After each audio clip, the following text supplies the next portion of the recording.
ক্ষমতায় আসার পর থেকে দেশ সংস্কারের নামে বেশ কিছু পরিবর্তন করেছে মোহাম্মদ ইউনূসের অন্তর্বর্তী সরকার।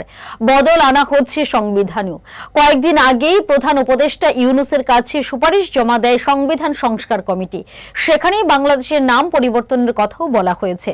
আর এই প্রস্তাবেরই কড়া বিরোধিতা করেছে বাংলাদেশের ওয়ার্কার্স পার্টি।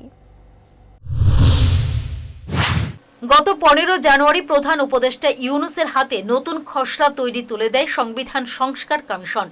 রাষ্ট্র পরিচালনার ক্ষেত্রে ধর্মনিরপেক্ষতা শব্দটিকে বাদ হয় নয়া সুপারিশে। পাশাপাশি গণপ্রজাতন্ত্রী বাংলাদেশ পরিবর্তন করে জনগণতন্ত্রী বাংলাদেশ আর প্রজাতন্ত্রের পরিবর্তে নাগরিকতন্ত্র করার প্রস্তাব দেওয়া হয়। শুক্রবার এ নিয়ে কড়া প্রতিক্রিয়া দিয়েছে ওয়ার্কার্স পার্টি। এক বিবৃতি দিয়ে তারা বলে, সংস্কার কমিটির ওই প্রস্তাব মুক্তিযুদ্ধের 30 লক্ষ শহীদের রক্তের সঙ্গে বিশ্বাসঘাতকতার শামিল। কোনোভাবেই অন্তর্বর্তী সরকারের সংবিধানে মৌলনীতিকে বদলানোর নৈতিক অধিকার নেই। বাংলাদেশের জনগণ একটি দীর্ঘ গণতান্ত্রিক সংগ্রামের পথ বেয়ে ব্রিটিশ শাসন ও পাকিস্তানের সঙ্গে লড়াই করে একটি জাতির জাতীয়তার আত্মপরিচয় খুঁজে পেয়েছে। শ্রমজীবী পরিশ্রমী মানুষরা জাতীয় মুক্তির লড়াইয়ে সামিল হয়েছিল সমাজতন্ত্রের অভিপ্রায় নিয়েই। মুক্তিযুদ্ধের মধ্য দিয়েই দেশ গঠন হয়েছে। এর কোনো রূপ পরিবর্তন হলে জাতির সব লড়াই অস্তিত্বহীন হয়ে পড়বে, যা কোনোভাবে কাম্য নয়।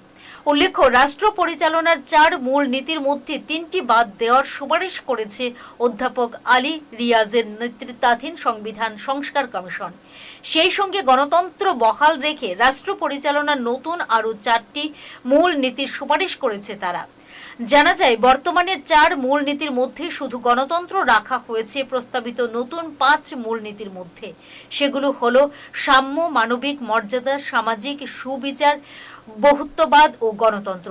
কিন্তু উল্লেখ নেই ধর্মনিরপেক্ষতার। গত কয়েক মাস ধরে হিন্দু নির্যাতন লাগাম ছাড়া হারে বেড়েছে। উদ্বেগ প্রকাশ করেছে ভারত, ব্রিটেন, আমেরিকার মতো একাধিক দেশ। এই পরিস্থিতিতে সংবিধান থেকে বাদ ধর্মনিরপেক্ষ শব্দ বাদ দেওয়া নিয়ে নতুন করে বিতর্ক শুরু হয়। এর মাঝে দেশের নাম বদল নিয়ে ইউনূসকে তোপ দাগল workers party. Bureau report, headlines Tripura national.